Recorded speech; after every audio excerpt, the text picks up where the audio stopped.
Live షోకి తిరిగి స్వాగతం. ఆంధ్రప్రదేశ్ ముఖ్యమంత్రి చంద్రబాబు దేశీ పర్యటన ముగించుకుని రాష్ట్రానికి వచ్చిన తర్వాత అందుబాటులో ఉన్న మంత్రులతో నిన్న సమావేశం అయ్యారు. రేపు ప్రధానితో భేటీ నేపథ్యంలో ఏ అంశాలపై ప్రధానంగా చర్చించాలి, ఆయన విదేశాలకు వెళ్లినప్పుడు జరిగిన పరిణామాల గురించి, బీజేపీ కోర్ కమిటీ తర్వాత ఎట్లాంటి వ్యూహంతో వాళ్ళు వెళ్లబోతున్నారు, దానికి ఏ రకంగా పార్టీ అనుసరించాలి విధానాలను చర్చించారు. ఇవాళ కూడా అధికారులతో మరోసారి సమీక్ష కాబోతున్నారు.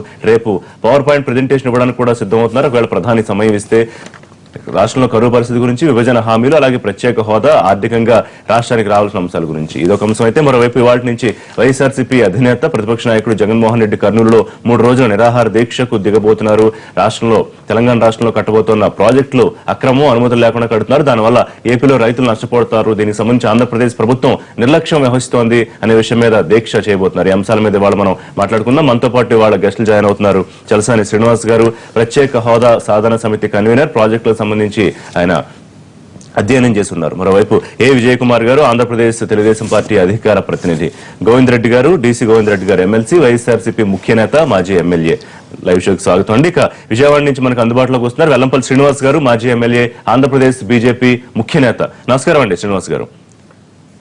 రైట్ శ్రీనివాస్ గారు, ప్రధానితో భేటీకి ముఖ్యమంత్రి సిద్ధమవుతున్నారు. సరే, ఇప్పటివరకు ఉన్న జరిగిన పరిణామాలన్నీ మనకు తెలిసినవే. అయితే రేపు భేటీ చాలా కీలకం కాబోతోంది అనే ఒక వైపున విశ్లేషకులు కానివ్వండి, మనం గానీ అనుకుంటున్న సందర్భంలో నిజంగా రేపటి భేటీతో ఏమన్నా తేలిపోయే అవకాశం ఉంటుందా, లేకపోతే ఇన్నిసార్లు చేసిన ప్రయత్నానికి అదనంగా ముఖ్యమంత్రి మరొకసారి ప్రయత్నం చేయబోతున్నారా? ముఖ్యంగా భేటీ ఏంటంటే కరువుకు సంబంధించి అందరు ముఖ్యమంత్రులతో కలుస్తున్నారు కాబట్టి వీరు కూడా వెళ్తున్నారు. దీంతో పాటు రాష్ట్రానికి రావాల్సిన ఏదైతే ప్రయోజనాలు, ప్రత్యేక హోదా మీద మాట్లాడే అవకాశం రేపు ఉండే పరిస్థితి ఉంది. కరువు మీదను అదే వేరే విధంగా, అలాగే రాష్ట్రానికి రావాల్సిన విభజన హామీలకి వేరే విధంగా, రెండు కూడా వేరే వేరే రిపోర్ట్లు ఇస్తామని చెప్పి వార్తలు వస్తున్న నేపథ్యంలో 24 సార్లు ఆయన వెళ్ళిన నేపథ్యంలో ఇది 25వ అవుతుంది అనుకుంటే ఉపయోగం ఉండదు. అందువల్ల నేను అనుకుంటున్నాను, ప్రధాని మోడీ గారు ఏదైతే ఇప్పటికన్నా సరే ఇక్కడ రాష్ట్ర ప్రజల ఆకాంక్ష ఖచ్చితంగా మేము ఏదో ఆశ్వాసన ఇస్తారు అని భావిస్తున్నాం. ఇవ్వని పక్షంలో మాత్రం చాలా ఇబ్బందికరమైన పరిణామాలు అటు ప్రధానమంత్రి కాదు, ఇక్కడ నిలదీయలేకపోయారు అని చెప్పిన ముఖ్యమంత్రి గారు కూడా ఉంటున్నాయి. ఆయన అంతకన్నా ముందు ఒక్కటండి, ఇవాళ మే 16వ తారీఖు సిక్కింను భారతదేశం కలుపుకున్న రోజు. ఇవాళ తమిళనాడులో ఎన్నికలు జరగబోతున్నాయి.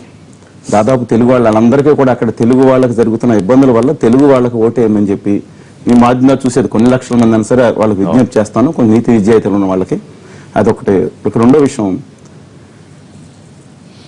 చంద్రబాబు గారు నిజాయితీ కనుకుంటే ఆయన సిద్ధాంతంలో ఇమ్మీడియట్గా 17వ తారీఖున ఆయన వెళ్ళిన సందర్భంలో మేము వెయిట్ చేస్తా ఉన్నాం. ఆల్రెడీ 22వ తారీఖున మా విస్తృత స్థాయి సమావేశం ఏర్పాటు చేశాం. With due respect to Modi గారు, నేనేం వ్యక్తిగతంగా అనాల్సిన పని లేదండి, విత్ చంద్రబాబు నాయుడు గారు. సో రాని పక్షంలో మాత్రం అఖిల పక్ష కమిటీని తీసుకువెళ్లకుండా రాష్ట్రంలో ఉన్న, ఎందుకంటే కాంగ్రెస్ పార్టీ ఇక్కడ లేకపోవచ్చు, కానీ దేశంలో ప్రధాన ప్రతిపక్ష పార్టీ వామపక్ష పార్టీలు, మిగతా అన్ని పార్టీలు, మేము శర్వ యాదవ్ గారిని అందరినీ కలిసాం, అందరూ కూడా మద్దతిస్తున్నారు. బీహార్ మీకు వస్తే మాకు వస్తుంది, ప్రత్యేక ఈవెన్ బీహార్ నాయకులు మద్దతిస్తామని చెప్పి మేము అందరినీ కలిసి వచ్చామండి, సమాజ్వాదీ అన్ని పార్టీలను కలిసి వచ్చాం. అందుకని వాళ్ళందరి యొక్క మద్దతు కట్టాలి కాబట్టి తప్పనిసరిగా అఖిలపక్ష కమిటీ తీసుకువెళ్ళి, ఇప్పుడు ఏదైతే కేంద్రాన్ని అన్నాలో మనం ఇప్పుడే తగ్గుపెట్టి, నేను మంత్రులు కూడా బయటకు రమ్మని అనలేదండి. రామకృష్ణ గారు కాదు, మేము ఒకటి చేసాం, మంత్రుల్ని మోడీ గారు నిలదీయాలి. మీరు ఇస్తారా? ఎందుకంటే తెలుగు జాతి పట్ల ఎవరు తెలుగు జాతిలో ఇంకోటి ఉంటుందండి. ఇప్పుడు నిర్మలా సీతారామన్ గారు, ఎవరు జయరాం రమేష్ గారు ఇద్దరు, ఎందుకంటే వాళ్ళు మా ప్రాంతం గురించి ఏం మాట్లాడారో మాకు తెలుసు, పత్రికలు కూడా చూసాం, వాళ్ళిద్దరినే మినహాయిద్దాం. ఇప్పుడు ఇలాంటి వెంకయ్యనాయుడు గారు ఇలాంటి వాళ్ళకి మళ్ళీ ఆంధ్రప్రదేశ్ రాష్ట్రం నుంచి కానీ పంపిస్తే ఇప్పుడు చంద్రబాబు గారు చిత్తశుద్ధి అంటే తెలుస్తుంది ఏంటి ప్రత్యేక హోదాకి ఎంత వ్యతిరేకంగా ఉన్నారు. కానీ ఒకటి, అంత ముందు గారు ముందరే తొందరపడి నిర్ణయాలకు రాకుండా మొట్టమొదటి పాయింట్, రేపు 17వ తారీఖు తప్పనిసరిగా చంద్రబాబు గారు పరిస్థితిని తీవ్రంగానే, ప్రజల యొక్క మనోభావాలు గుర్తించి తీవ్రంగానే దాని నుంచి ఆశ్వాసన తీసుకొస్తానికి వెంటనే జరుగుతుందని నేను ఊహించట్లేదు. కానీ తప్పనిసరిగా ఒక ఆశ్వాసన అనేది ప్రధానమంత్రి గారు పాజిటివ్ స్టేట్మెంట్, ప్రధానమంత్రి గారు నోటమ్మట రావాలి. ఇద్దరు గదులు ఏం జరుపుకున్నారు వివరాలు వస్తున్నాయి, మేము చెప్పు అది కాదండి. ఈసారి ఇంతవరకు ప్రధానమంత్రి గారు తన నోటమ్మట ఒకటి మాట్లాడలేదు. రెండో పాయింట్, ఇది కనుక జరగని నేపథ్యంలో మాత్రం ప్రజా ఉద్యమం తప్పదు. పాయింట్ నెంబర్ 3, ఏదైతే ఇది జరిగిన తర్వాత కూడా అసలు ఏమి ఇవ్వని నేపథ్యంలో కూడా రేపు రాజ్యసభ కనుక నేను వేరే విధంగా పంపిస్తానంటే చంద్రబాబు గారు తెలిసి దేనికో ఇబ్బంది పడి ఈ ప్రాంతానికి అన్యాయం చేస్తానంటే భావించాలి. ప్రజా ఉద్యమం మాత్రం ప్రజల్లో ఆవేదన ఉంది.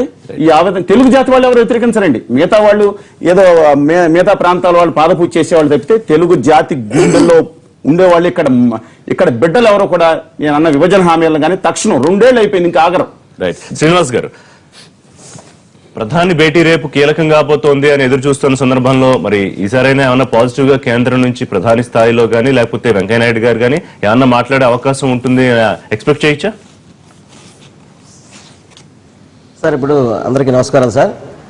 పెద్దలు సంసద శ్రీనివాస్ గారు కూడా మొన్న నిరాదీక్ష చేసి వారి యొక్క నిరసన కానీ అట్లా ప్రజలందరికీ కూడా తెలిసే విధంగా చేయడం వారిని నేను అభినందిస్తున్నాను సార్. ఎందుకంటే ఆయన తెలుగు ప్రజల కోసం కష్టపడుతున్నందుకు శ్రీనివాస్ గారికి.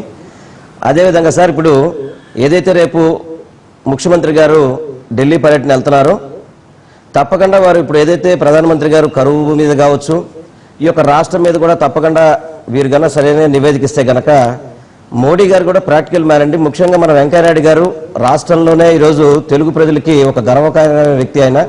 ఎందుకంటే భారతీయ జనతా పార్టీకి నేషనల్ అధ్యక్షుడిగా ఈరోజు క్యాబినెట్లో కానీ కేంద్రంలో కీలకంగా ఉన్న వ్యక్తి. తప్పకుండా ఏదైతే మన ప్రత్యేక హోదా ఉందో మొన్న ఆల్రెడీ సిద్ధార్థనాథ్ సింగ్ గారి దగ్గర కోర్ కమిటీలో చాలా వరకు డిస్కషన్ జరిగింది. బట్ కాకపోతే దానికి ప్రత్యేక హోదా అని కాకుండా పేరేమైనా మార్చి అదేవిధంగా ఇంకా బెనిఫిట్ ఇచ్చే విధంగానే ముందుకెళ్తామని చెప్పారు తప్ప ఎక్కడ కూడా ఈ యొక్క హామీని విత్డ్రా అవుతున్నట్టు ఎక్కడ చెప్పలేదు సార్ ఎవరు కూడా. ఎందుకంటే ప్రత్యేక హోదా అనేది ఎవరు అడిగినా అడగకపోయినా అది భారతీయ జనతా పార్టీ వెంకయ్యనాయుడు గారు అడిగారండి. అదేవిధంగా మా ఎన్నికల మేనిఫెస్టోలో కూడా ప్రత్యేక హోదా చాలా క్లియర్ గా ప్రత్యేక హోదా ఇవ్వలేమని చెప్పేశారు బీజేపీ. అయితే కొత్త పదం చెప్పారు, ప్రత్యేక రాష్ట్రంగా చూస్తున్నారు ప్రధాని, లేకపోతే దీనికి సంబంధించి బీజేపీ పార్టీ ప్రత్యేక రాష్ట్రంగా. ఇప్పుడు ప్రత్యేక రాష్ట్రం అంటే ఏంటో డిఫైన్ చేయమని అందరూ అడుగుతున్నారు. అంటే ప్రత్యేక హోదాతో పాటు సమానంగా వచ్చేవన్నీ ఇస్తారా, ఇచ్చి ఇంకేమైనా ఎక్స్ట్రా మేలు చేస్తారా అని చెప్పి అడుగుతున్నారు. With due respects Vellampalli Srinivasarao garu already ప్రత్యేక రాష్ట్రం తెలంగాణకు చేస్తే ఇచ్చేసారు. ఆల్రెడీ ఆంధ్రప్రదేశ్ ప్రత్యేక రాష్ట్రం అయిపోయిందండి. శ్రీనివాస్ గారు కంటిన్యూ. కాదు సార్, శ్రీనివాస్ గారు సార్, ఇప్పుడు యాక్చువల్గా ప్రత్యేక రాష్ట్రం ఇప్పుడు ఏంటంటే ప్రత్యేక హోదా అనేది కొన్ని ఇబ్బందులతో కూడి ఉంది. అంటే అందరూ చెప్తారు నీతి ఆయోగ్ కంటే కూడా ప్రధానమంత్రి ఎక్కువ కదా, పార్లమెంట్ ఎక్కువ, 100% ఎక్కువే. ఆ నీతి ఆయోగ్ ఏదైతే రికమెండ్ చేసిందో అది పార్లమెంట్ చదవడం జరిగింది. నిన్న పార్టీ అంతర్గతం కూడా చర్చ జరిగింది దాంట్లో తప్పకుండా. కానీ రాష్ట్రం అన్ని విధాలు కూడా వెనకబడింది కాబట్టి ఈ రాష్ట్రానికి ప్రత్యేక హోదా అనేది కంపల్సరీ కావాలనే ఉద్దేశంతో మా రాష్ట్ర బీజేపీ కూడా గట్టిగా ఒత్తిడి చేస్తుంది సార్. తప్పకుండా తీసుకురావాలని చెప్పిన ఆలోచనలో మేము కూడా ఉన్నాం. అదేవిధంగా ముఖ్యమంత్రి గారు కూడా రేపు వారి యొక్క పర్యటనలో కూడా అడుగుతారని మా ఆలోచన ఉంది తప్పకుండా. ఎందుకంటే మనకి 11 రాష్ట్రాల్లో ప్రత్యేక హోదా ఇచ్చాక రాష్ట్రాలు ఎలా అభివృద్ధి చెందినాయి ఇవన్నీ కూడా కొంచెం మన ప్రజలకు కూడా కొంచెం తెలియపరచాల్సిన అవసరం ఉంది. 100 రూపాయలు ప్రత్యేక హోదా అని పేరు ఇవ్వకపోయినా కానీ దాంట్లోనే బెనిఫిట్స్ కానీ దాని ఏదైతే ప్రభుత్వానికి రావాల్సిన శ్రీనివాస్ గారు ఈ అంశాలు మనం చాలాసార్లు డిస్కస్ చేసుకున్నాం. క్లారిఫికేషన్ ఎక్కువ అడగను. చెప్పండి. ఆయన స్పష్టంగా ఏం చెప్పారంటే ప్రధానమంత్రి హామీలకు విలువ లేదని చెప్పారు. బిట్వీన్ ద లైన్స్ చదివానండి నేను. ప్రత్యేక రాయలసీమ వాళ్ళ ఎంత కరువు బాధ ఉందో మీరు ఒక్కసారి వస్తే వాళ్ళ ఆత్మకోశ చూపిస్తానండి. రాయలసీమకి ఉత్తరాంధ్రకి ప్యాకేజీ కూడా లేనట్టు, రోడ్డు భర్తీ చేయాల్సిన అవసరం ఏంటి? ఎందుకంటే ప్రధానమంత్రి ఇంటర్వ్యూన్ అయ్యారు, అందువల్ల దీనికి వాల్యూ లేదని విధంగా మాట్లాడారు. చాలా బాధించింది శ్రీనివాసరావు గారు. మరొకటి ఏంటంటే అండి, కరువుకు సంబంధించి సమీక్ష ముఖ్యంగా ప్రధాని కలవబోతున్నారు. ఇప్పటివరకు కేవలం ఇచ్చింది 433 కోట్లే. వేరే తెలంగాణలో 7 జిల్లాలకు కలిపి 791 కోట్లు, 712 కోట్లు ఎంతో రిలీజ్ అయింది. ఏపీలో 10 జిల్లాలకు కలిపి 433 కోట్లే ఇచ్చారు ఇప్పటి వరకు. సార్ తప్పకుండా ఇప్పుడు ప్రధానమంత్రి గారే అన్ని రాష్ట్రాలు కరువు మీద కూడా చర్చలు చేస్తారు సార్. తప్పకుండా 100% ఇప్పుడు కరువు మీద ఏదైతే ఉందో ఆంధ్ర రాష్ట్రానికి అన్ని రాష్ట్రాల కంటే ఎక్కువ వచ్చే పరిస్థితి తప్పకుండా ఉందండి. తర్వాత ఇందాక శ్రీనివాస్ గారు చెప్పిన ప్రకారం ఏదైతే కడప కానీ రాయలసీమ కానీ వీటన్ని మీద కరువు మీద కూడా మా భారతీయ జనతా పార్టీ కూడా కమిటీ వేసి ఆ నివేదిక కేంద్రానికి పంపించారు సార్. ఆల్రెడీ విభజన అవమానకరంగా ఇచ్చారండి. మీరు వేరే విధంగా భావించద్దు సార్. శ్రీనివాస్ గారు నేను తెలుసు మీరు అంతర్గతంగా. నేను ఇంకోటి కూడా చెప్తాను, దీక్ష చేసేటప్పుడు ఇక్కడికి వచ్చి మాట్లాడే బీజేపీ నాయకులు కూడా నాకు ఫోన్ చేసి సంఘీభావం తెలియజేశారు. నేను నిజంగా కృతజ్ఞతలు తెలియజేస్తున్నాను మీకు. దాని గురించి కాదు, 50 కోట్లు అవమానించారండి జిల్లాని. ఇవాళ అవసరం లేదంటున్నారండి. 42 అధికరణ 2 ప్రకారం 94 ప్రకారం చేయాల్సి వచ్చింది. అసలు హామీలు మేము పట్టించుకోం బిల్లు అన్నారు. బిల్లులోనేమో కాంగ్రెస్ వాళ్ళు దిక్కుమాలితనంగా పెట్టి చచ్చారు. సస్తున్నామండి ఆ బిల్లుతో. దిక్కుమాలిన బిల్లు తయారు చేశారు వాళ్ళు. అదే సార్ సమాధానం చెప్పండి. వాయిస్ కట్ అయిపోయిందండి. శ్రీనివాస్ గారు మాట్లాడతాం, మీతో మళ్ళీ మాట్లాడతానండి. ఇక్కడ మిగతా అతిథులు మాట్లాడిన తర్వాత గోవిందరెడ్డి గారు, వైసీపీ ఎలా చూస్తోంది రేపు ముఖ్యమంత్రి ప్రధానితో భేటీకి సంబంధించి? సార్ ఇప్పుడు అనేక విభజన చట్టంలో ఉన్నటువంటి అనేక అంశాల విషయంలో కానీ లేకంటే ప్రత్యేక హోదా విషయంలో కానీ పూర్తిగా తెలుగుదేశం పార్టీ కానీ అట్లే బీజేపీ పార్టీ కానీ ఇది దోబూచులాడుతుంది తప్ప ఈ ప్రయోజనం ఏమీ చేకూరదు అనేటువంటిది చాలా తేటతెల్లమైతా ఉంది. దీంట్లో వాళ్ళు వీళ్ళు రకరకాలుగా మభ్యపెడుతున్నారు. ఇప్పుడు దాకా మేము ప్రత్యేక రాష్ట్రం అంటున్నారు, అంతా మొత్తం ఈరోజు లెక్కలు కడుతున్నారు. 6,088 కోట్ల రూపాయలు ఇప్పుడు దాకా రాష్ట్రానికి వచ్చింది అంటున్నారు. ఇది ఏ మూలకు కూడా సరిపోదు. ఇక ప్రత్యేక హోదా అంటే ఆల్మోస్ట్ అది మళ్ళీ చాలా క్లియర్ కట్ గా మంత్రులు చెప్పినారు, ఇక అది వచ్చే అవకాశమే లేదు. ఇదంతా కూడా ఇంకా 2 సంవత్సరాలు అయిపోయింది. ఇది ఏం చేయగలము ఏం చేయలేము అనేటువంటి విషయంలో చాలా స్పష్టత ఇవ్వాలి బీజేపీ నాయకులు గాని. అదే విధంగా నిన్న హోంమంత్రి మాట్లాడుతూ కూడా ఖచ్చితంగా ప్రత్యేక హోదా మీద పోరాటం కొనసాగుతుంది, ఒత్తిడి చేస్తాం, తీసుకొచ్చే ప్రయత్నం చేస్తాం కూడా నిన్న కూడా మాట్లాడారు. అదే ఇప్పుడు పార్లమెంట్ లో అంత క్లియర్ కట్ గా మంత్రులు చెప్పిన తర్వాత అవకాశమే లేదన్న తర్వాత ఇది మరింత కాలం ఊరికి మభ్యపెట్టేసి చివరికి ఏదో రాజకీయమైనటువంటి కోణంలో ఆలోచన చేసి ఇంకా సీఎం ప్రయత్నం చేయడం కూడా తప్పనిపిస్తుందా మీకు, లేకపోతే వృధా ప్రయత్నమా మీ దృష్టిలో? ప్రయత్నం ఇప్పుడు ఆ సిన్సియారిటీ లేదు. ఖచ్చితంగా చేసి ఆ ఇబ్బందిని పెట్టి లేకంటే ఇప్పుడు రాష్ట్ర ప్రయోజనాల కంటే అంతకంటే మించిన ప్రయోజనాలు ఏముంటాయి, కానీ అట్లాంటిది ఏమి ఆ దిశలో అడుగులు పడ్డం లేదు. అది ఊరికే ఏదో ప్రకటనలకు మాత్రమే పరిమితి అవుతా ఉంది. ఆ సిన్సియారిటీ ముఖ్యంగా తెలుగుదేశం పార్టీలో లేదు. బీజేపీ నాయకులు ఇక్కడ ఏదో కొంతమంది అట్లా ఇట్లా మాట్లాడుతున్నారు తప్ప ఇదేమి కూడా ప్రజలకు ఉపయోగపడేటట్టుగా ఈ రాష్ట్రానికి మేలు జరిగేటట్టుగా ఎక్కడా కనపడడం లేదు అనేటువంటిది తేటతెల్లమవుతున్నాయి జరుగుతున్నటువంటి పరిస్థితుల ద్వారా. విజయ్ కుమార్ గారు, ఇవాళ మే 16 2 సంవత్సరాల క్రితం ఈ రోజు ఎలక్షన్ రిజల్ట్స్ వచ్చాయి. విషయం మీకు గుర్తూనే ఉంటుంది. కరెక్ట్ 2 years అయింది వాళ్ళకి. సో ఈ పాటికి మేము అందరం సంతోషంగా ఉన్నాం. దాదాపు 8:30.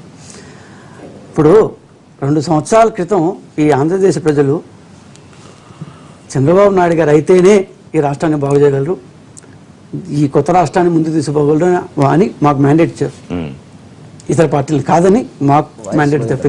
ప్రత్యేక సర్కమ్స్టెన్స్లో జరిగిన దాని ఎన్నికలు కాబట్టి.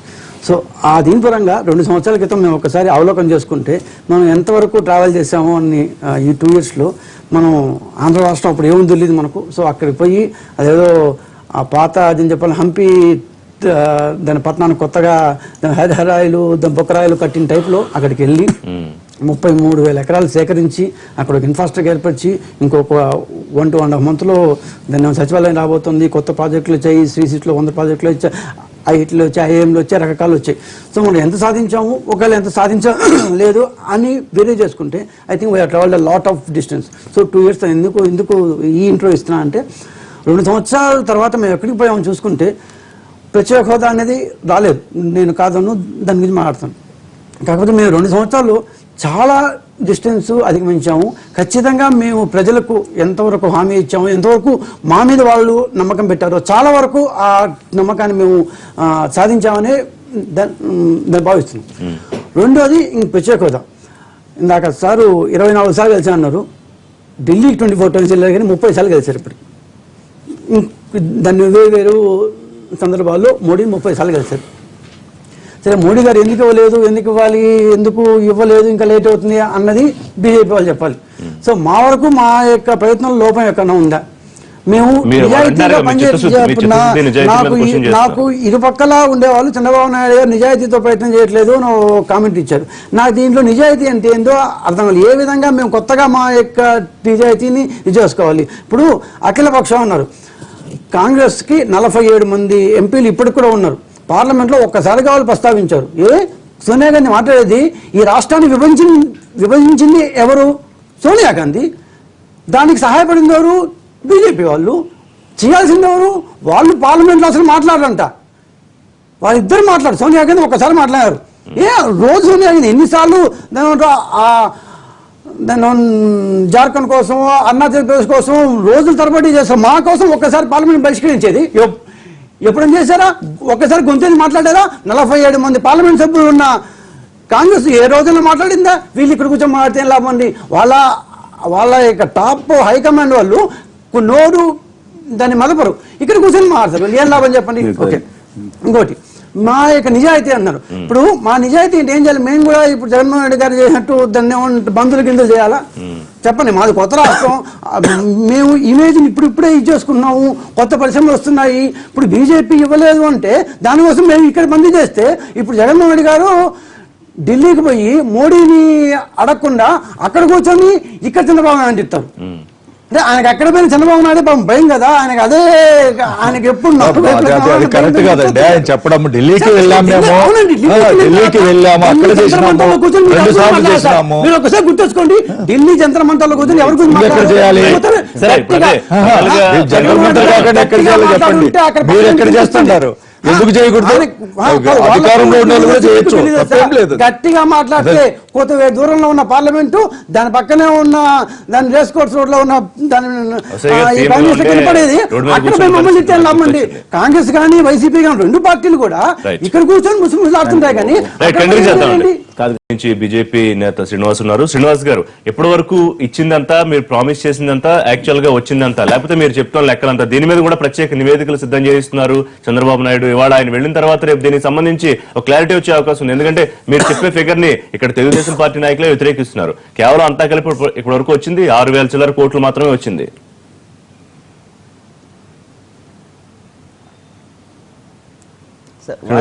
ఋషి గారు వాయిస్ వినపట్లేదు, కట్టిందండి. శ్రీనివాస్ గారు, ఏం సార్? శ్రీనివాస్ గారు, ఇప్పుడు దాకా మీరు 1,00,000 చిల్లర కోట్లు, 1,40,000 కోట్లు ఇచ్చామని చెప్తున్నారు ఆంధ్రప్రదేశ్ కి. కానీ పూర్తి స్థాయిలో నివేదికలని సిద్ధం చేయిస్తున్నారు. ఇప్పటి వరకు మీరు చెప్పిందంతా యాక్చువల్ గా వచ్చిందంతా 6,088 కోట్లు మాత్రమే వచ్చింది. రాజధానికి కానివ్వండి, పోలవరానికి కానివ్వండి, లేకపోతే రెవెన్యూ లోడ్ భర్తీకి కానివ్వండి. సార్ ఇప్పుడు సార్ వాయిస్ కట్ అయిపోతుంది. ఋషి గారు, శ్రీనివాస్ గారు చెప్పండి. ఋషి గారు, దాదాపు ఇప్పటికి 1,41,800 కోట్లు వివిధ శాఖల ద్వారా రావడం జరిగింది సార్. రాలేదండి. నగదు రూపకం కావచ్చు, ప్రాజెక్టు రూపంగా కావచ్చు, 1,41,800 కోట్లు వచ్చిందండి ఇప్పటికి. అది మీరు చెప్తున్న లెక్కలు వాస్తవం కాదు.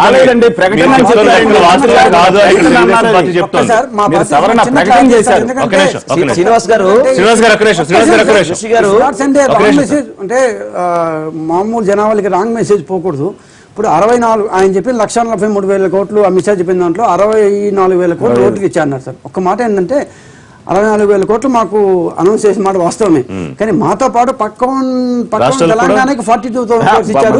మహారాష్ట్రకి 2 లక్షల కోట్లు ఇచ్చారు. కర్ణాటకకి 1,00,000 కోట్లు ఇచ్చారు. దాన్ని మహారాష్ట్రకి 2 లక్షల కోట్లు. సో అందరికీ వచ్చేసిందని చెప్తున్నారు కదా. ప్రాజెక్ట్స్ అవన్నీ రోడ్డు ప్రాజెక్ట్స్ మంది తెలుసు. అవి బూట్ ప్రాజెక్ట్స్, బోల్ట్ ప్రాజెక్ట్స్ కింద వస్తాయన్ని. సో ఇప్పుడు 1,40,000 కోట్లు 64,000 కోట్లు చేస్తే 70,000 కోట్లకే వాళ్ళు ఇప్పుడు చెప్పింది. ఆ 70,000 కోట్లు కూడా దాంట్లో అరుణ్ జైట్లీ గారు పార్లమెంట్ లో చెప్పిందా నేను ప్రామాణికంగా తీసుకుంటుంటే, దేశానికి ఆర్థిక మంత్రి ఆయన మేము అవి ఎంత కాదు 6,400 చేంజ్ కోట్లు ఇచ్చాం మేము అన్నారు. సో ఆర్థిక మంత్రి చెప్పిన దాన్ని ప్రామాణికంగా తీసుకోమంటారా, లేదంటే మీరు చెప్పిన దాన్ని ప్రామాణికంగా తీసుకోమంటారా? బీజేపీ నాయకులు మీ చేతిలో ఉన్న 1,40,000 కోట్లు ప్రామాణికమా, ఆర్థిక మంత్రి చెప్పిన 6,400 కోట్లు ప్రామాణికమా? వస్తే మేము ఎందుకు కాదంటాను సార్. కూడా లోటు బడ్జెట్, అది లోటు బడ్జెట్ ఏదైతుందో దానికి ఇవ్వడం జరిగింది సార్. దానికి గ్రాంట్ గా ఇవ్వడం జరిగిందండి.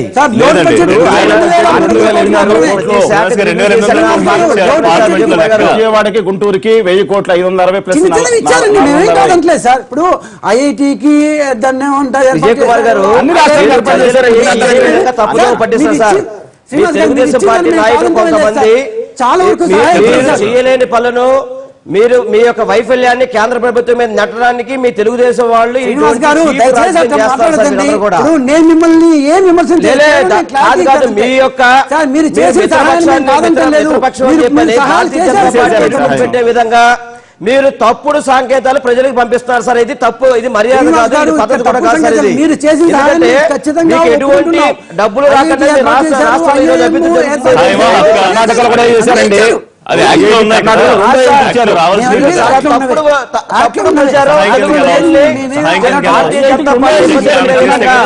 మీరు అన్ని రకాల కేంద్రం రైట్, నుంచి ఒక రావాల్సిన నిమిషం, నిధులు తీసుకొని ఇంటరప్ట్ చేయొద్దు, ఆయన ఈరోజు మాకు మాట్లాడండి. 6,000 వచ్చింది 2,000 వచ్చింది అని చెప్పి మీరు ప్రజలకు తప్పుదోవ పెట్టించే మాత్రం చేయబాకండి విజయ్ కుమార్ గారు.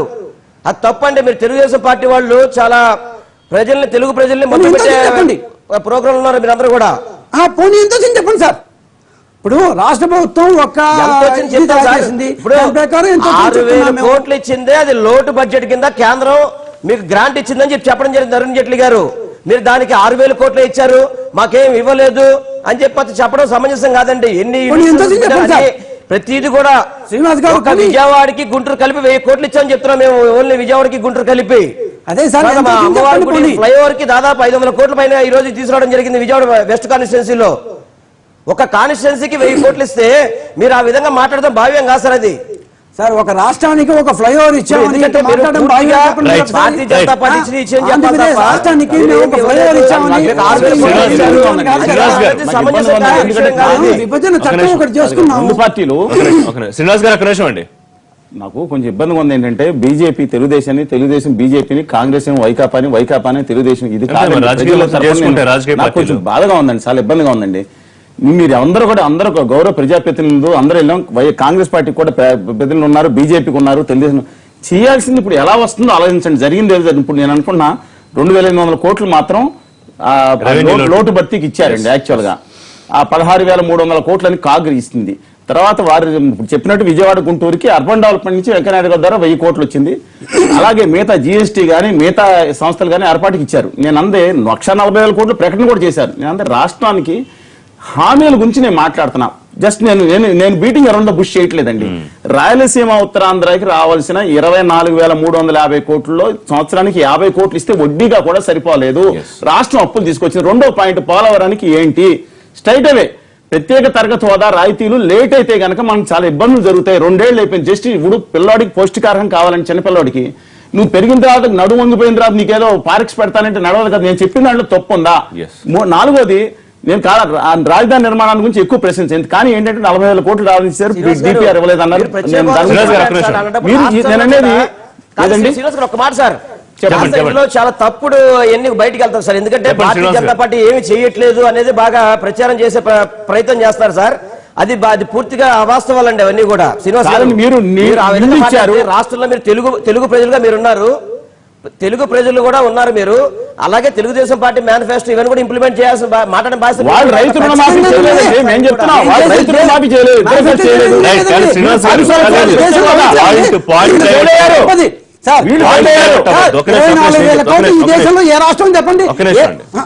ఇప్పుడు ఆయన చాలా సీరియస్ చేశారు. అవునండి. మేము రైతులు అందుకే అన్న మళ్ళీ పాయింట్ డైవర్ట్ అవుతున్న వేరే ఇష్యూ కాబట్టి రైట్, శ్రీనివాస్ గారు ఈ ఇష్యూ కంక్లూడ్ చేసే ముందు ఒక విషయం చెప్పండి. రేపు ముఖ్యమంత్రి చంద్రబాబు ప్రధానితో భేటీ తర్వాత ఒక రాష్ట్రం ఎదురు చూస్తున్న నేపథ్యంలో ఒక పాజిటివ్ సంకేతం ఏమన్నా ప్రధాని స్టేట్మెంట్ ద్వారానో లేకపోతే వెంకయ్యనాయుడు గారి స్టేట్మెంట్ ద్వారానో లేకపోతే ప్రత్యేక హోదా రాదు అని చెప్పిన ఏదో కేంద్ర మంత్రి ద్వారానో వచ్చే అవకాశం ఉందా రేపు?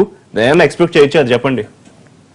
అంటే సరే, ఇప్పుడు మన రాష్ట్ర ముఖ్యమంత్రి గారు వారి నివేదిక ఏ విధంగా రూపొందిస్తున్నారో, వారు ఏం అక్కడ సబ్జెక్టులు అడుగుతారనే దాన్ని బట్టి దానిపై కేంద్రం నుంచి స్పందన ఉంటుందండి. ఆయన ఏమడుగుతున్నారు, తర్వాత ఏంటంటే సార్ రాష్ట్రం నుంచి కూడా సార్ ఇప్పుడు ఏదైనా ప్రాక్టికల్ గా అడగాలి తప్ప మనం అడిగాం కదా అని చెప్పని అడగాల్సింది కదా అని చెప్పని ఎక్కువ అడిగేస్తా కూడా రాష్ట్రం చేయి సార్. కేంద్రం కూడా వారికి ఒక కమిటీ ఉంటుంది, కేంద్రానికి ఒక నియమ నిబంధనలు చేస్తారు తప్ప అలా కాకుండా మనం కావాల్సిన దానికంటే ఎక్కువ అడిగేసి ఏదో అడిగాము అంత అడిగాము ఇంతే ఇచ్చారని చెప్పని చెప్పడం భావ్యం కాదు. శ్రీనివాస్ గారు, మాకు ఏ రకమైన రేపు కనుక నివేదిక ఇస్తే తప్పకుండా దాని మీద మంచి స్పందన వస్తుందని చెప్పి మా అభిప్రాయం సార్. తప్పకుండా. ఇప్పుడు బీజేపీ ప్రతినిధి శ్రీనివాస్ గారు ఒక మంచి మాట మాట్లాడారు సార్. ఆయన ఏమన్నారంటే మమ్మల్ని ఊరిక మీరు ఎందుకు ఇబ్బంది పెడతారు, ఆ హామీలు లేదు తెలుగుదేశం వాళ్ళు వీళ్ళు ఎంతవరకు హామీలు చేసినారనేది ఈ రెండు కూడా ప్రజలు చూస్తున్నారు. మీరు ఎన్నికల హామీల్లో ఏమేమి ఇచ్చినారో, మీరు ఎంతవరకు చిత్తశుద్ధితో చేసినారో, మీరు ఎందుకు ఊరికే మా కేంద్రం మీద అని. అంటే ఇద్దరు కూడా హామీల విషయంలో పూర్తిగా కూడా ప్రజలకు ఇచ్చినటువంటి హామీలు పక్కదోవ పెట్టడానికి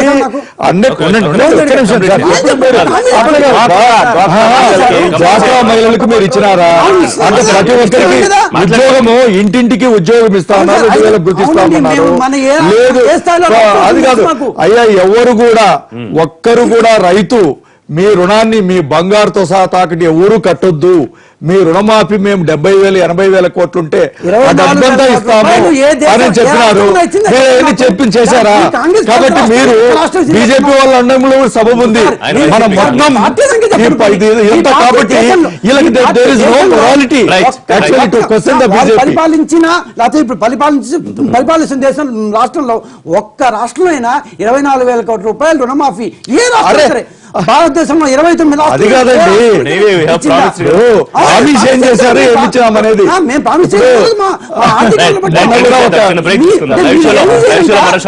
జగన్మోహన్ రెడ్డి జలదీక్షకి కూర్చోబోతున్నారు ఇవాళ కర్నూలులో 3 రోజుల పాటు. శ్రీనివాస్ గారు, సరే ప్రాజెక్టులకు సంబంధించి మనం మాట్లాడుకున్నాం, మళ్ళీ రేపటి నుంచి అదే చర్చ వస్తుంది. అయితే జలదీక్ష ఎంతవరకు దీని ప్రభావం ఉంటుంది? తెలంగాణ ప్రాజెక్టుకు సంబంధించి అక్రమంగా కడుతున్నారు, దానివల్ల ఏపీ రైతులు నష్టపోతారు, ప్రభుత్వ నిర్లక్ష్యానికి సంబంధించి మేము దీక్ష చేస్తున్నాం నిరసనగా.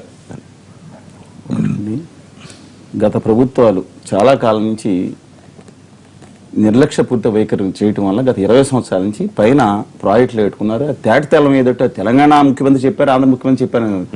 ఎన్ని 450 ప్రాజెక్టులు పైన కట్టుకున్నారు. మహారాష్ట్రలో కానీ లేదా కర్ణాటకలో కానీ చాలా స్పష్టంగా కూడా చూపించారు. మన గూగుల్లోకి వెళ్ళినా తెలుస్తూ ఉంటుంది. అది మొదటి దెబ్బ తగిలింది. కేసీఆర్ గారు ఎప్పుడైతే ఆల్మట్టి ఎత్తి పెంచమన్నారో తర్వాత మిగతా నిర్లిప్తంగా పెంచారు. 1720 ఫీట్లు 524.3 మీటర్లు తీసుకొచ్చారు. ఇబ్బందికరమైన పరిస్థితులు పై రాష్ట్రం. As for as Telangana is concern, అక్కడ విభజన చట్టంలో జూన్ 2వ తారీఖు నుంచి అమలు వచ్చే దాంట్లో 2 ఉన్నాయండి. ఒకటి రివర్ అథారిటీ ఒకటి తీసుకోవాలి. దాని మీద యాపెక్స్ కమిటీ ఉంది. యాపెక్స్ కమిటీలో 2 రాష్ట్రాల ముఖ్యమంత్రులు, కేంద్ర జలవనరుల శాఖ మంత్రి చైర్మన్గా 2 ఉంటారు. ఇవాళ వరకు ఈ ప్రాజెక్టుల విషయంలో పాత ప్రాజెక్టులు రీడిజైనింగ్ చేశామని చెప్పి, అంటే 25 టీఎంసీలు ఉండే ప్రాజెక్టు 160 టీఎంసీలు నిల్వకి తీసుకెళ్లామని చెప్పినప్పుడు తప్పనిసరిగా రీడిజైనింగ్ చేసినప్పుడు అథారిటీకి ఇవ్వాలి. తెలంగాణ ప్రాంత ప్రజల హక్కులు ఆకాంక్షలు కాపాడబడాల్సింది. తర్వాతే వెళ్ళాలి. అప్పులు ఆకాంక్షలు కాపాడబడాల్సింది. భయం ఏంటంటే వాళ్ళ రాయలసీమ కండి అక్కడ ఉండే హంద్రీనేవా గానీ మిగతా గానీ కింద చోట్ల 817 ఫీట్లు పెడితే 854 అక్కడ ఉండాల్సి వస్తుంది. కొన్నిసార్లు 840 మత్తడి, అంటే అక్కడ పోతేటిపై రెగ్యులేటర్ 840 దాటితే కానీ నీళ్లు రావు. అలాగే ఫ్యూచర్ లో డిలేడ్ క్రాప్ ఏదైతే నాగార్జున సాగర్కి వస్తుందో లెఫ్ట్ సైడ్ కూడా దీనివల్ల ప్రాబ్లం ఏంటంటే నల్గొండ, ఖమ్మం జిల్లాకి అలాగే ప్రకాశం, గుంటూరు జిల్లాలకు కూడా ఆ విధంగా కూడా ఇబ్బంది జరిగే లక్షణాలు ఉన్నాయి. అందువల్ల ఆయన దీక్షను మేమేం చేస్తామంటే స్వాగతిస్తున్నాం ఫస్ట్ మొదటగా. కాకపోతే అది కేంద్ర ప్రభుత్వం. రెండో విషయం ఏంటంటే కేంద్ర ప్రభుత్వం దృష్టిలోనండి ఇంతకుముందు నాగార్జున సాగర్ ప్రాజెక్ట్ ఏదైతే ఉందో ఆ ప్రాజెక్ట్ ని తెలంగాణ ప్రభుత్వ అధీనంలో పెట్టారు. అది టెంపరీగా కేంద్రానికి ఇవ్వాలని చెప్పి ఆంధ్రప్రదేశ్ రాష్ట్ర ప్రభుత్వం ఇచ్చింది. కేంద్రం ఇంతవరకు తీసుకోలేదు. అది భారతీయ జనతా పార్టీ సవాలని చెప్పాలి. శ్రీశైలం ప్రాజెక్ట్ టెక్నికల్ గా ఆంధ్రప్రదేశ్ ప్రభుత్వం కంట్రోల్ చేయమన్నా లెఫ్ట్ సైడ్ ఏదండి మన ఎలక్ట్రిసిటీ తీసుకెళ్లి మళ్ళీ తెలంగాణకి ఇచ్చారు. నా నీళ్ళు నేను లెఫ్ట్ సైడ్ ఉంది కాబట్టి నేను వాడుకుంటానంటున్నారు.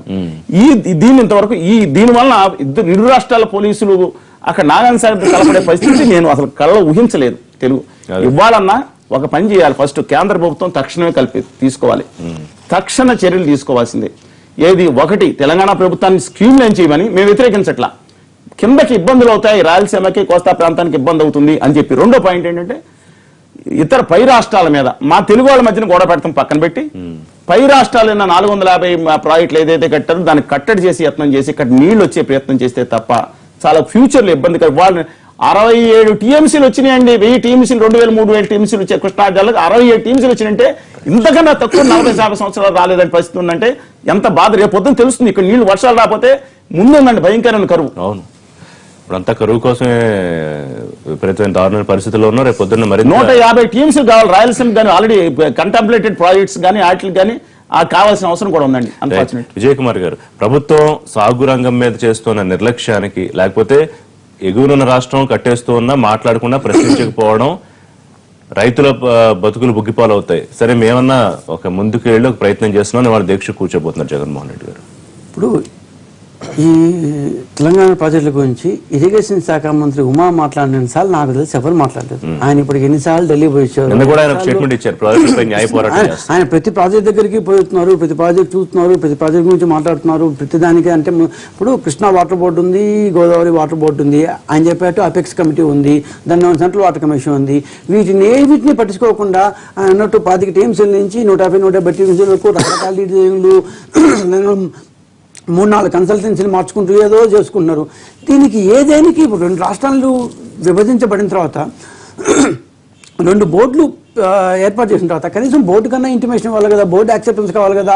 ఆ బోర్డు ఒకరు కాదంటే అపెక్స్ కమిటీ పోవాలి, అక్కడి నుంచి దాన్ని చట్టబాటు కమిషన్ పోవాలి. ఇవేమీ లేకుండా నా పట్టుకు నేను చూసుకుంటాను అంటే I think centre has to intervene. ఇప్పుడు 2 రాష్ట్రాలు విభజించబడిన తర్వాత చిన్న చిన్న ఇట్లాంటి వస్తూనే ఉంటాయి. వాళ్ళ ప్రయారిటీస్ వాళ్ళకు ఉంటాయి, తప్పు వేరే విషయం, మన priorities మనకుంటాయి.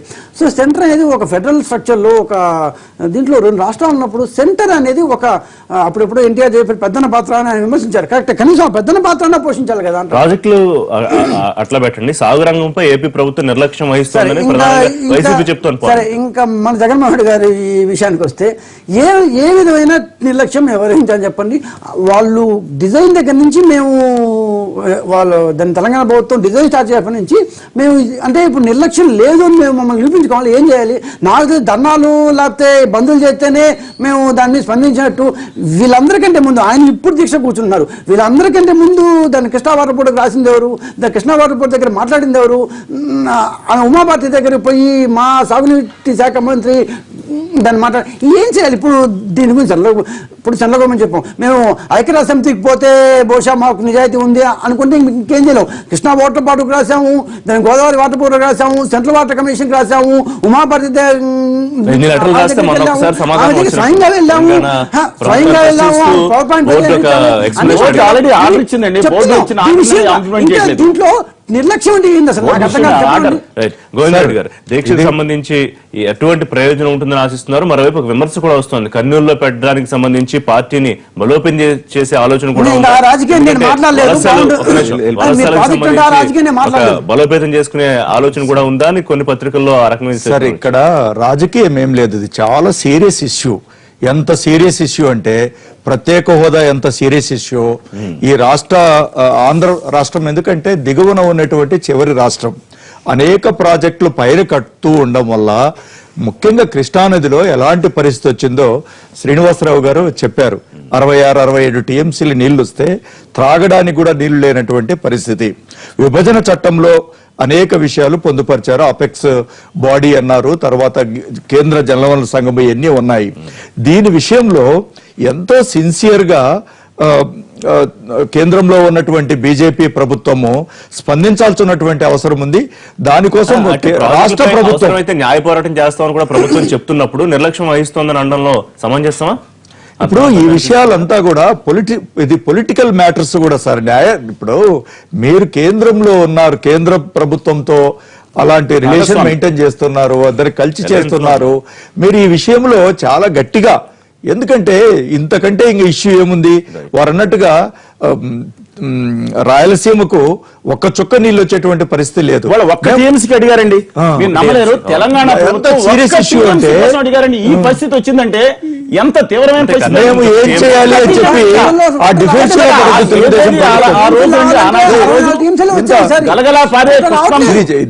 Issue is very serious sir. ఇప్పుడు మేము శ్రీనివాస్ గారు, మరి కేంద్రం ఇంటర్వ్యూ అవ్వాల్సిన పరిస్థితి వచ్చేలాగే కనిపిస్తోంది, సమాధానం చెప్పాల్సిన అవసరం కూడా ఉంది. కంక్లూడ్ చేయండి, అది చెప్తూ. సార్ తప్పకుండా సార్, ఇప్పుడు ఏదైనా కానీ ఇప్పుడు రాష్ట్ర ప్రభుత్వం గనక ఈ యొక్క ఇబ్బందుల మీద కానీ ఈ యొక్క ఆక్రమణలు గనక తప్పకుండా గనక రాష్ట్ర ప్రభుత్వం ఇప్పుడు ఆల్రెడీ మోడీ గారి దగ్గరికి వెళ్తారు, అదేవిధంగా ఉమాభారతి గారి దగ్గరికి వెళ్ళి చెప్తే, ఎందుకంటే 2 రాష్ట్రాల మధ్య ఎప్పుడైనా ఇబ్బంది వచ్చినప్పుడు కేంద్రం ఇంటర్ఫేర్ అవుతుంది సార్. ప్రతిదానికి జనరల్ గా కేంద్రం అనేది ఏంటంటే రాష్ట్రాల మధ్యలో బాగా ఇబ్బంది ఉన్నప్పుడు కానీ తర్వాత ఒక రాష్ట్ర ముఖ్యమంత్రి దీని యొక్క ఇబ్బందులు తెలియపరిస్తే తప్పకుండా ఇంటర్ఫేర్ అవుతుందండి. ఏది కూడా సహించే పని ఉండదు సార్. అండ్ జగన్ దీక్షను ఎట్లా చూస్తున్నారు ఏపీ బీజేపీ కనుక? ఏ సార్, జగన్మోహన్ రెడ్డి గారి దీక్షను ఏపీ బీజేపీ ఎట్లా చూస్తోంది సార్? ఇవన్నీ కూడా జగన్మోహన్ రెడ్డి కావచ్చు, మిగతా పార్టీలు కావచ్చు, వారి యొక్క పార్టీ బలోపేతం కావచ్చు, ప్రజలకి అటెన్షన్ తీసుకునే విధంగా వాళ్ళేదో వాళ్ళ ఉద్దేశం చేసుకుంటే దానికి ఇబ్బంది లేదు. ప్రభుత్వం నుంచి సరైన ప్రతిపాదన కనుక వెళ్ళి ఈ యొక్క ప్రాజెక్ట్ కి మాకు ఇట్లా తెలంగాణలో ఇబ్బంది కడుతున్నారు, దానికి మా హక్కులు పోతున్నాయని చెప్పి కనుక చెబితే తప్పకుండా కేంద్ర ప్రభుత్వం ఇన్వాల్వ్ అవుతుందండి. ఏదైతే అక్రమంగా నిర్మాణం జరుగుతుందో దాని మీద తప్పకుండా అడ్డుకట్టేసే అవకాశం 100% ఉంటుందండి. దాంట్లో thank you live show live లోకి అందుబాటులోకి వచ్చినందుకు థ్యాంక్ యూ వెరీ మచ్ అండి. మీ అందరికి లైవ్ షోలో పార్టిసిపేట్ చేసినందుకు. ఇదే వాళ్ళ లైవ్ షో. మరి లైవ్ అండ్ పొలిటికల్ అప్డేట్స్ కోసం చూస్తూనే ఉండండి ఎన్టీవీ.